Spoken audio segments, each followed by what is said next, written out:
Welcome back to Never Don't Ask with me, John Martin, and here is another station review. Today we're exploring the Sun in West Sussex. We're here in Amberley in the district of Horsham. The station sits on the Mid-Sussex line, also called the Arun Valley line, between Arundel to the south and Pulborough to the north. The station sits just south of the B2139 New Barn Road, with a railway crossing over it on the bridge. The village of Amberley is about half a mile to the north, and Houghton, a little hamlet, about the same distance to the west over the River Arun.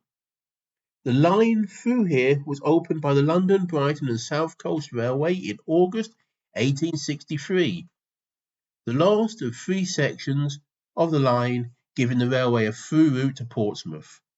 There are two platforms. The up platform is 99 metres long, the down is 114. This is classified as an F2 station, the category for the smallest of stations. Marks for services, 4 out of 10.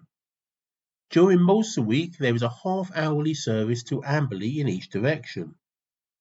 Trains from Victoria to Portsmouth/Bognor Regis head south from London every 30 minutes. At Horsham they split, with the front Portsmouth portion of the train heading fast through the Arun Valley, missing Amberley on its way to Portsmouth. Then the section of the train to Bognor comprises a stopping service. Heading north, once onto the Brighton main line, the service has limited stops until Victoria, so provides a reasonably quick service into London, about an hour and 20 minutes or so. Heading south, changing at Barham allows passengers to swap onto the Portsmouth service or access the coastway services to Littlehampton and Brighton. For 23-24 passenger figures, Amberley had 70,836 entries and exits, which makes 194 people per day. The station sees, according to statistics, 299 services a week, which leads to 4.56 passengers per train. The most popular destination is London Victoria, followed by neighbouring Arundel, Chichester, Horsham and Bognor Regis. Marks for onward travel, 0.5 out of 5. There are no bus service from here, or a taxi rank. However, I did spot some boat rentals nearby, so half a mark. Marks for accessibility, 2 out of 10. The southbound platform has step-free access. There is a disabled parking bay, there's a PA system and some dot matrix displays. However, there doesn't seem to be any way to get to the northbound platform without crossing the footbridge. Additionally, there is no pavement on the road that the station sits on the station side.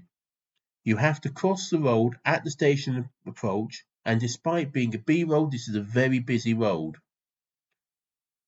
Marks for station facilities, 2 out of 10. There's car parking, some bike spaces, station building on the southbound platform, and there is a large canopy to wait under. There's also a ticket machine on the southbound platform. On the northbound platform, there's a covered waiting area. It's decently enclosed, rather than being one of those bus shelters type things. There are a few passenger facilities beyond this. Marked for care and character, 16 out of 20.